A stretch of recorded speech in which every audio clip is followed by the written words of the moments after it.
Assalamu alaikum, comment allez-vous? J'espère que vous allez bien. Aujourd'hui, on va continuer sur le chapitre La croyance musulmane. Et aujourd'hui, on va voir les attributs d'Allah, la puissance, la science et la volonté. Et on va les expliquer en détail, Inch'Allah. Donc, c'est le sujet d'aujourd'hui. Donc, tout à l'heure, je vais vous mettre le test, comme d'habitude, et on va commencer le cours. Donc, je vais vous mettre le test. Donc, c'est le test qui est là. On va commencer. Bismillahirrahmanirrahim. Alhamdulillahi Rabbil Alamin. Ashhadu an la ilaha illallah wa la sharika lah. Wa ashhadu anna Muhammadan abduhu wa rasuluh. La louange est à Allah, le Seigneur du monde, et que l'honneur et l'élévation en degré soient accordés au prophète Muhammad sallallahu alayhi wa sallam. Et nous demandons à Allah qu'il nous fasse apprendre de ce que nous ignorons, qu'il nous fasse nous rappeler de ce que nous avons oublié et qu'il nous augmente en connaissance. Et nous demandons à Allah qu'il nous accorde une intention sincère dans l'apprentissage de la science de la religion ainsi que dans son application. Donc, la puissance. Allah a pour attribut la puissance. La puissance d'Allah est un attribut éternel qui n'a pas de début et qui n'a pas de fin, par lequel Allah crée et anéantit. La fonction de l'attribut d'Allah, qui est la puissance, est de créer ce qui n'existe pas et d'anéantir ce qui existe. Par sa puissance, Allah crée les choses et par sa puissance, Allah anéantit les choses. Créer, c'est-à-dire faire surgir les choses du néant à l'existence. Les choses n'existaient pas et elles se sont mises à exister. Qui les a fait passer du néant à l'existence? C'est Allah. Tout ce qui est autre que Allah a un début à son existence. Qui a fait passer ces choses-là qui sont entrées en existence? Qui les a fait passer du néant à l'existence? C'est Allah par sa toute-puissance. C'est Allah par sa toute-puissance. Allah est exempt du changement. Allah est exempt du changement. Allah n'est pas concerné par le changement. Il ne change pas, il n'évolue pas, parce que ce qui change a besoin de qui le fait changer. Parce que ce qui change a besoin de qui le fait changer. Et il est exempt du changement, il est tout puissant et sa puissance, elle est éternelle. Elle n'a pas de début et elle n'a pas de fin. Preuve rationnelle est que si Dieu n'était pas tout puissant, il aurait une incapacité.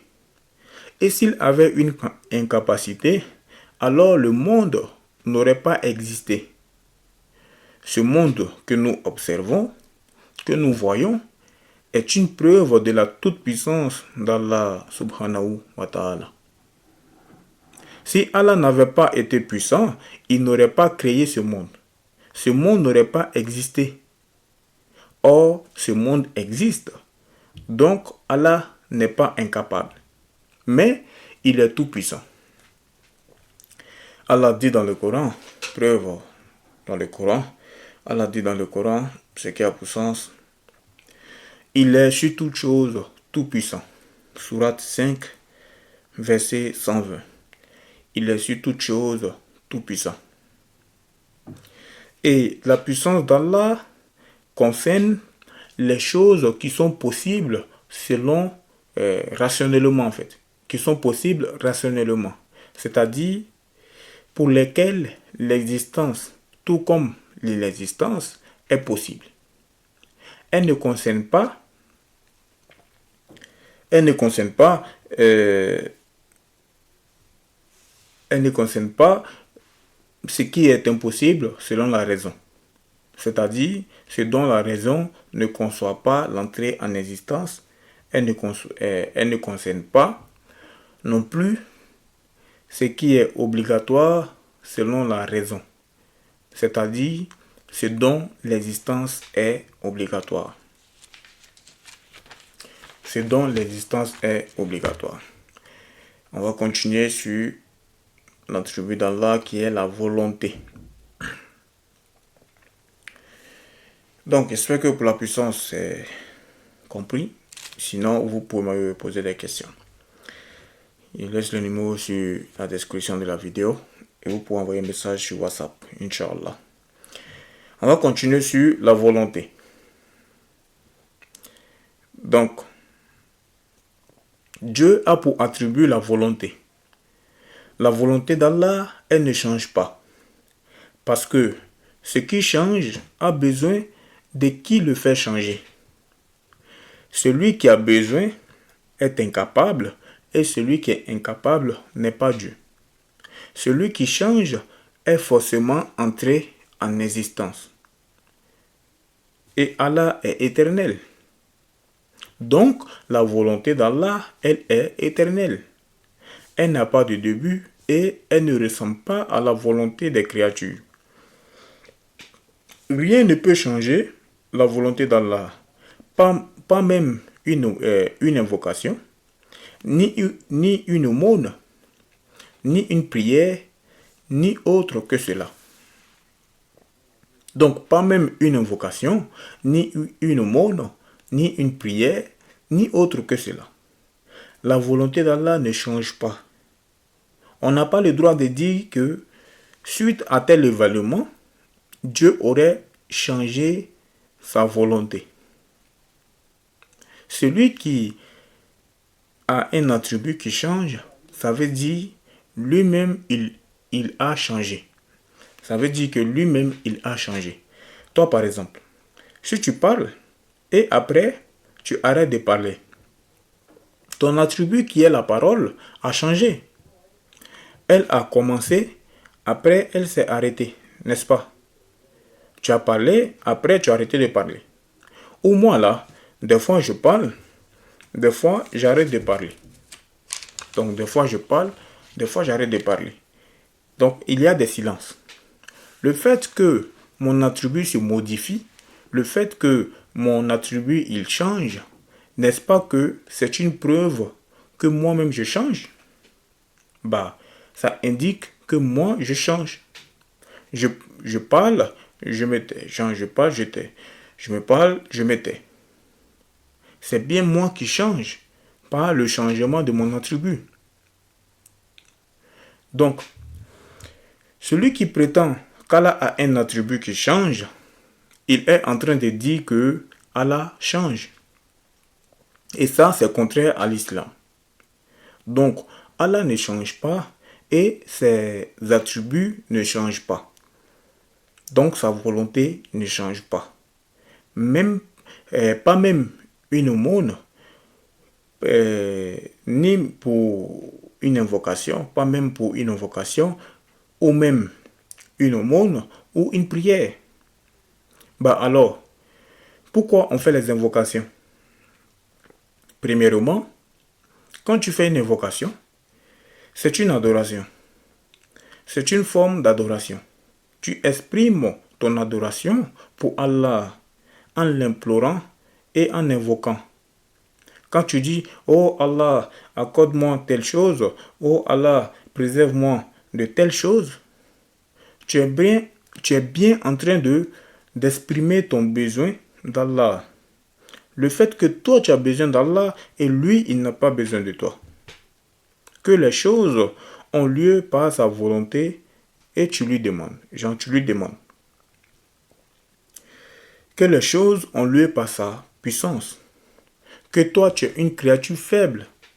Tu exprimes ton humilité et ta glorification pour Allah. Et le doigt, c'est une grande forme d'adoration. Deuxièmement, pourquoi tu invoques Allah? Il est possible que Allah, par sa volonté éternelle, il a voulu que tu n'aies pas une chose jusqu'à ce que tu invoques pour avoir cette chose. Et que suite à cette invocation, tu l'aies. Donc, ton invocation, elle est exaucée par la volonté éternel d'Allah. Ce n'est pas au moment où tu as fait l'invocation qu'Allah a soudainement voulu changer sa volonté. Non, la volonté d'Allah ne change pas. Si il t'est arrivé une chose, c'est que de toute éternité, Allah a voulu qu'elle t'arrive. Et c'est ça la croyance en la prédestination d'Allah. Malheureusement, tu trouves des gens, c'est à cause de l'ignorance. C'est à cause de l'ignorance. Tu trouves des gens qui te disent, crois au destin. Et le fait que Dieu a prédestiné toutes choses, mais ils vont mal comprendre le sujet. En disant quoi? En disant, Dieu ne voulait pas une chose, après il s'est mis à la vouloir. Le prophète Muhammad sallallahu alayhi wa sallam a dit dans un hadith, ce qui a pour son genre, c'est à propos de la foi, al-iman, c'est de croire en Dieu, à ses anges, à ses livres, à ses messagers, au jour dernier, et de croire au destin, qu'il soit bon ou mauvais. Tout ce qui est bien ou mal a lieu par la prédestination de Dieu qui est éternel. Celui qui a compris ce hadith, il ne va pas prétendre qu'une chose, Dieu ne l'avait pas voulu, et finalement, il s'est mis à la vouloir. Parce que ça implique de croire que cette chose n'était pas prédestinée de toute éternité. Donc, ça contredit la croyance au destin. En d'autres. Et d'autres, ils vont croire que parce que tu as fait une aumône, alors Dieu va changer sa volonté. Non, la volonté de Dieu ne change pas. Dans un hadith, le prophète Muhammad sallallahu alayhi wa sallam a dit, ce qui a pour sens, soignez vos malades avec l'aumône. Alors, que veut dire le hadith du prophète Muhammad sallallahu alayhi wa sallam? Si quelqu'un est malade dans ta famille, tu fais une aumône, Inch'Allah, c'est une cause pour que celui qui était malade de ta famille guérisse. Ça ne veut pas dire que Dieu ne voulait pas le guérir et que soudainement, parce que toi tu as fait une aumône, Dieu a changé sa volonté. Celui qui change dépend du temps et Allah ne dépend pas du temps, il est le créateur du temps. Genre, il a créé le temps. Il a créé le temps. Mais alors, ça veut dire quoi? Ça veut dire, de toute éternité, il a voulu, il a su et il a prédestiné que la personne de ta famille, elle est malade jusqu'au moment où tu fasses une aumône et que cette aumône soit une cause pour que la personne de ta famille ne soit plus malade. Pour que la personne de ta famille ne soit plus malade. Tout simplement. Donc, gardez en tête cette règle. Rien ne peut changer la volonté d'Allah. Pas même une invocation, ni une aumône, ni une prière, ni autre que cela. Maintenant, ces choses-là, ce sont des causes que Allah a mis entre nos mains pour obtenir des conséquences. Pour obtenir des conséquences. Et si tu fais des invocations, Inch'Allah, tu auras l'exaucement de ton invocation. Ça sera la conséquence.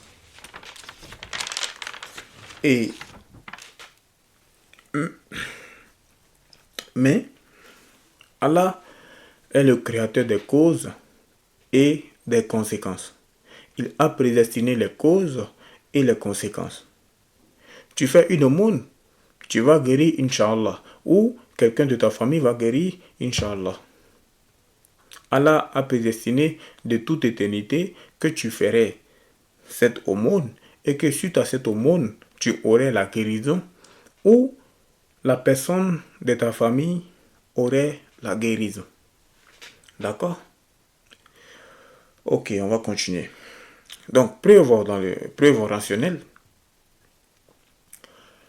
Preuve rationnelle est que chaque chose qui entre en existence a besoin d'un créateur qui l'a spécifié par l'entrée en existence plutôt que l'inexistence. Quand toi tu entres en existence, quand tu es entré en existence, tu n'étais pas fait toute seule. Tu n'étais pas créé toute seule. Donc, une chose ne se crée pas elle-même. Celui qui entre en l'existence, a besoin de qui l'a fait entrer en l'existence. Donc, chaque chose qui entre en existence, elle a besoin d'un créateur. Et c'est ce créateur qui l'a spécifié par l'entrée en l'existence plutôt que par le fait de rester inexistant. Et c'est ce créateur qui l'a spécifié par les caractéristiques qu'elle possède, plutôt que d'autres caractéristiques, sa couleur, sa forme. Et c'est ce créateur aussi, et c'est ce créateur qui l'a spécifié par le fait d'exister à tel moment et pas à un autre moment.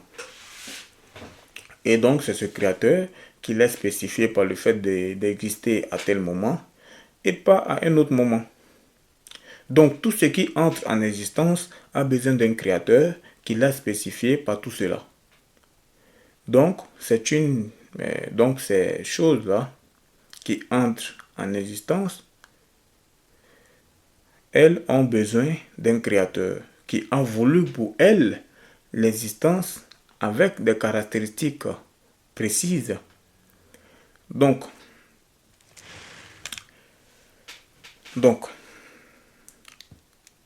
si Allah n'avait pas voulu, si Allah n'avait pas pour attribut la volonté, ce monde n'aurait pas existé.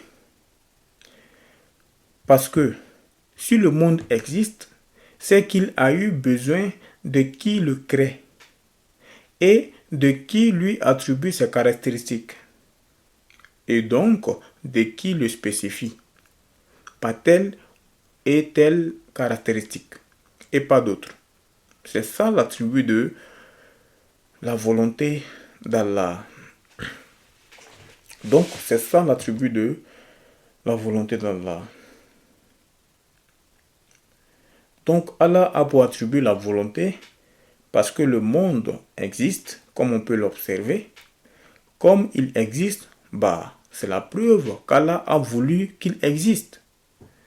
Et c'est la preuve donc que Allah a pour attribut la volonté. Donc c'est la preuve que Allah a pour attribut la volonté. Preuve dans le Coran. Allah dit dans le Coran ce qui a pour sens.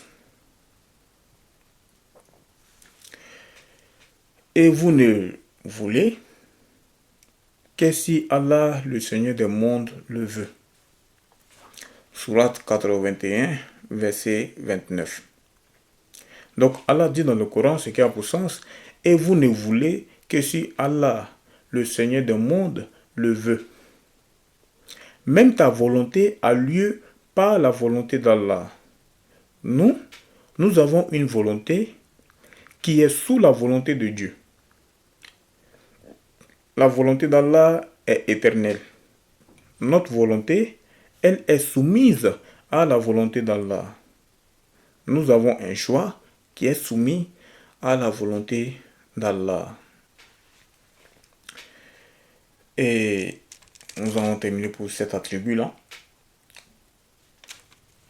L'attribut de Dieu, l'attribut d'Allah qui est la volonté. Maintenant, on va aller dans la science.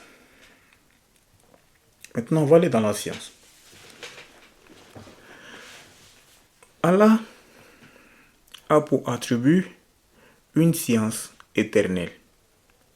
Il sait toutes choses de toute éternité. Savoir la totalité des choses cachées est spécifique à Allah. Personne ne sait tout. Personne ne sait tout sauf Allah. Donc, les prétendus devins là, les charlatans qui prétendent connaître l'avenir, connaître le futur, connaître toutes choses, ce sont des égarés. Seul Allah sait toutes choses. Même un prophète ne sait pas tout. Même un ange ne sait pas tout. Donc Allah sait toutes choses et personne d'autre que Allah ne sait toutes choses. Mais Allah révèle une partie de ces choses cachées à certaines de ses créatures, à certaines de ses créatures comme les prophètes par exemple. Allah leur accorde de savoir certaines choses cachées. Par exemple, certaines choses de l'avenir. N'est-ce pas que le prophète Muhammad sallallahu alayhi wa sallam nous a enseigné les signes de la fin du monde? N'est-ce pas que le prophète Muhammad sallallahu alayhi wa sallam nous a parlé de ce qui va venir après la mort dans la tombe? Il nous a parlé de ce qui va venir après la résurrection au jour dernier. Et il nous a parlé du paradis et de l'enfer, etc. D'où il sait ces choses-là? C'est Allah qui lui a révélé. C'est Allah qui lui a fait savoir. En revanche, prétendre qu'une créature sait absolument tout ce que Allah sait, c'est du shirk. Pourquoi? Parce que ça revient à dire que cette créature, elle est comme Allah subhanahu wa ta'ala. On n'a pas le droit de faire ça. Sinon, ça revient à les considérer comme égaux, comme semblables. Or, Allah dit dans le Coran, ce qui a pour sens, n'attribuez pas de semblables à Allah. N'attribuez pas de semblables à Allah. D'autre part, la science d'Allah n'augmente pas et ne diminue pas. Il n'est pas permis de croire qu'Allah apprend des choses qu'il ne savait pas, car ceci revient à attribuer à Allah l'ignorance et le changement. Et ceci est de la mécréance. Celui qui dit Dieu il s'est mis à savoir telle chose alors qu'avant il ne savait pas, il est en train d'attribuer à Allah l'ignorance. Allah sait toutes choses de toute éternité, sans début et sans fin. Allah sait toutes choses avant qu'elles n'aient lieu. La science d'Allah ne change pas. D'accord? Preuve rationnelle est que si Allah ne savait pas, c'est-à-dire si Allah ne savait pas certaines choses, il serait ignorant.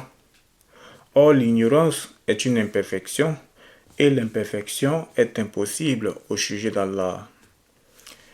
Et preuve dans le Coran, Allah dit dans le Coran, ce qui a pour sens, c'est lui qui détient les clés de la connaissance, des choses cachées, et nul autre que lui ne les sait. Et il sait ce qui est sur terre et dans la mer. Pas une feuille ne tombe sans qu'il ne le sache. Pas une feuille ne tombe sans qu'il ne le sache. Pas une graine dans les ténèbres. Pas une graine dans les ténèbres de la terre. Rien d'humide ou sec sans que ceci ne soit inscrit dans un livre clair. Sans que ceci ne soit inscrit dans un livre clair. Donc, voilà pour les 13 attributs qui sont la science, la puissance et la volonté. Et comme j'ai souvent dit, pour approcher les idées, Si tu demandes à quelqu'un de te fabriquer une montre et que cette personne-là, elle veut te la fabriquer, genre elle veut fabriquer la montre, elle a la capacité de te la fabriquer, mais elle ne sait pas. Donc la montre ne va pas être fabriquée. Parce que pour que la montre soit fabriquée, celui qui la fabrique a nécessairement besoin pour attribuer, la science, il sait la fabriquer, la montre. Il sait fabriquer la montre. Donc la science. Il a besoin de la science. Et bien sûr, dans le contexte dans lequel je parle, je ne suis pas en train de faire ressembler la créature au créateur. Mais c'est pour rapprocher les idées. Donc, pour que la montre soit fabriquée, celui qui la fabrique a nécessairement pour attribuer la science. Il sait la fabriquer, la montre. Donc, je ne suis pas en train de faire ressembler la créature au créateur. Mais c'est pour rapprocher les idées. Allah, il a une puissance qui est éternelle. Notre puissance, elle est faible. Notre puissance, elle est faible. Elle dépend de la volonté de Dieu. Notre capacité a un début et a une fin. Et elle change. Elle se modifie. Elle augmente et elle diminue. Tout comme notre science, elle a un début et une fin, elle augmente et elle diminue. La science d'Allah ne ressemble pas à la science des créatures. C'est le même mot, mais ce n'est pas le même attribut. Et la volonté d'Allah ne ressemble pas à la volonté des créatures. La volonté d'Allah est propre. Et la volonté d'Allah, lui, est propre. Personne ne lui a donné. Nous, notre volonté, c'est Allah qui l'a créée en nous. Notre puissance, c'est Allah qui l'a créée en nous. Notre science, c'est Allah qui l'a créée en nous. Toi, tu veux, moi je veux, mais c'est Allah qui fait ce qu'il veut.